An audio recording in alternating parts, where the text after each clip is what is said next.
and thousands of Ukrainian children forcibly taken into Russia, stolen from their parents. It's sick.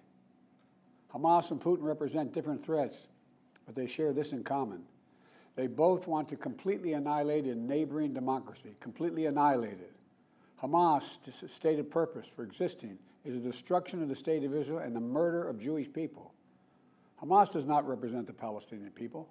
Hamas uses Palestinian civilians as human shields, and innocent Palestinian families are suffering greatly because of them. Meanwhile, Putin denies Ukraine has or ever had real statehood. He claims the Soviet Union created Ukraine. And just 2 weeks ago, he told the world that if the United States and our allies withdraw, and if the United States withdraw, our allies will as well, military support for Ukraine would have, quote, a week left to live, but we're not withdrawing.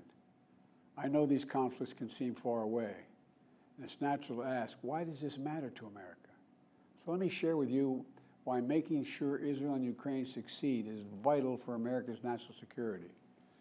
You know, history has taught us that when terrorists don't pay a price for their terror, when dictators don't pay a price for their aggression, they cause more chaos and death and more destruction. They keep going, and the cost and the threats to America and the world keep rising. So if we don't stop Putin's appetite for power and control in Ukraine, he won't limit himself just to Ukraine. Putin's already threatened to remind Poland that their Western land was a gift from Russia. One of his top advisors, a former president of Russia, has called Estonia, Latvia, and Lithuania Russia's Baltic provinces. These are all NATO allies. For 75 years, NATO has kept peace in Europe and has been the cornerstone of American security. And if Putin attacks a NATO ally, we will defend every inch of NATO which the treaty requires and calls for. We'll have something that we do not seek. Make it clear, we do not seek. We do not seek to have American troops fighting in Russia or fighting against Russia. Beyond Europe, we know that our allies, and maybe most importantly our adversaries and competitors, are watching. They're watching our response in Ukraine as well. And if we walk away and let Putin erase Ukraine's independence, would-be aggressors around the world would be emboldened to try the same. The risk of conflict and chaos could spread in other parts of the world, in the Indo-Pacific, in the Middle East, especially in the Middle East. Iran is supporting Russia in Ukraine, and it's supporting Hamas and other terrorist groups in the region, and will continue to hold them accountable, I might add. The United States and our partners across the region are working to build a better future for the Middle East. One where the Middle East is more stable, better connected to its neighbors, and through innovative projects like the India-Middle East-Europe Rail Corridor that I announced this year at the summit of the world's biggest economies. More predictable markets, more employment, less rage, less grievances, less war when connected. It benefits the people who would benefit the people of the Middle East and would benefit us. American leadership is what holds the world together. American alliances are what keep us, America, safe.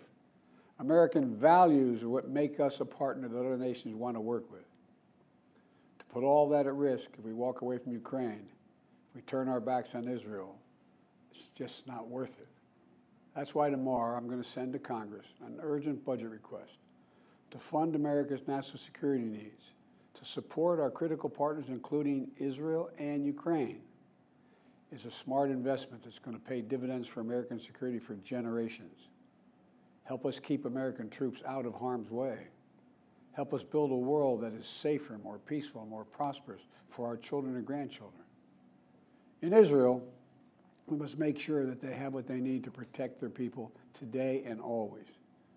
The security package I'm sending to Congress and asking Congress to do is an unprecedented commitment to Israel's security that will sharpen Israel's qualitative military edge, which we've committed to, the qualitative military edge. We're going to make sure Iron Dome continues to guard the skies over Israel. We're going to make sure other hostile actors in the region know that Israel is stronger than ever and prevent this conflict from spreading. Look, at the same time, President Netanyahu and I discussed again yesterday the critical need for Israel to operate by the laws of war That means protecting civilians in combat as best as they can. The people of Gaza urgently need food, water, and medicine. Yesterday, in discussions with the leaders of Israel and Egypt, I secured an agreement for the first shipment of humanitarian assistance from the United Nations to Palestinian civilians in Gaza. If Hamas does not divert or steal these shipments, we're going to provide an opening for sustained delivery of life-saving humanitarian assistance for the Palestinians. As I said in Israel, as hard as it is, we cannot give up on peace. We cannot give up on a two-state solution. Israel and Palestinians equally deserve to live in safety, dignity, and peace. You know, and here at home, we have to be honest with ourselves. In recent years, too much hate has given too much oxygen, fueling racism, the rise of anti-Semitism, and Islamophobia, right here in America. It's also intensified in the wake of recent events that led to the horrific threats and attacks that both shock us and break our hearts. On October 7th, terror attacks have triggered deep scars and terrible memories in the Jewish community. Today, Jewish families worried about being targeted in school, wearing symbols of their faith, walking down the street, or going out about their daily lives. You know, I know many of you in the Muslim American community, the Arab American community, the Palestinian American community, and so many others are outraged and heartened, saying to yourselves, here we go again with Islamophobia and distrust we saw after 9/11. Just last week, a mother was brutally stabbed.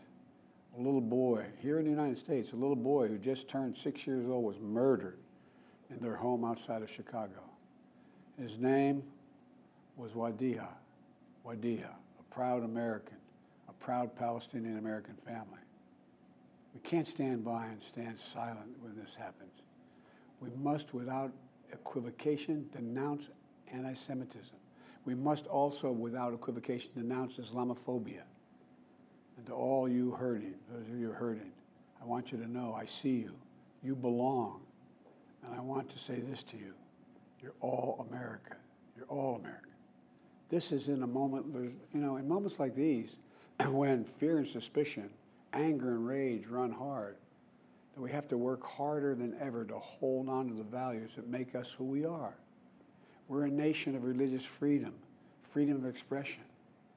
We all have a right to debate and disagree without fear of being targeted in schools or workplaces or in our communities. We must renounce violence and vitriol. See each other not as enemies, but as fellow Americans. When I was in Israel yesterday, I said that when America experienced the hell of 9/11, we felt enraged as well. While we sought and got justice, we made mistakes. So I cautioned the government of Israel not to be blinded by rage. And here in America, let us not forget who we are. We reject all forms of hate, whether against Muslims, Jews, or anyone. That's what great nations do, and we are a great nation. On Ukraine, I'm asking Congress to make sure we can continue to send Ukraine the weapons they need to defend themselves and their country without interruption, so Ukraine can stop Putin's brutality in Ukraine. They are succeeding. When Putin invaded Ukraine, he thought he would take Kyiv and all of Ukraine in a matter of days. Well, over a year later, Putin has failed, and he continues to fail. Kyiv still stands because of the bravery of the Ukrainian people. Ukraine has regained more than 50% of the territory Russian troops once occupied, backed by U.S.-led coalition of more than 50 countries around the world, all doing its part to support Kyiv. What would happen if we walked away? We are the essential nation. Meanwhile, Putin has turned to Iran and North Korea to buy attack drones and ammunition to terrorize Ukrainian cities and people. From the outset, I've said, I will not send American troops to fight in Ukraine. All Ukraine is asking for is help, for the weapons, munitions, the capacity, the capability to push invading Russian forces off their land, and the air defense systems to shoot down Russian missiles before they destroy Ukrainian cities. Let me be clear about something. We send Ukrainian equipment sitting in our stockpiles, And when we use the money allocated by Congress, we use it to replenish our own stores, our own stockpiles with new equipment. Equipment that defends America and is made in America. Patriot missiles for air defense batteries, made in Arizona. Artillery shells manufactured in 12 states across the country, in Pennsylvania, Ohio, Texas, and so much more. You know, just as in World War II, today patriotic American workers are building the arsenal of democracy and serving the cause of freedom. Let me close with this. Earlier this year, I boarded Air Force One for a secret flight to Poland. There I boarded a train with blacked out windows for a 10-hour ride each way to Kyiv, to stand with the people of Ukraine ahead of the one-year anniversary of their brave fight against Putin. I'm told I was the first American to enter a war zone not controlled by the United States military since President Lincoln. With me was just a small group of security personnel and a few advisors. But when I exited that train and met President Zelensky, I didn't feel alone. I was bringing with me the idea of America, the promise of America, to the people who are today fighting for the same things we fought for 250 years ago: freedom, independence, self-determination. And as I walked through Kyiv with President Zelensky, with air raid sirens sounding in the distance, I felt something I've always believed, more strongly than ever before. America is a beacon to the world. Still. Whereas my friend Madeleine Albright said, the indispensable nation.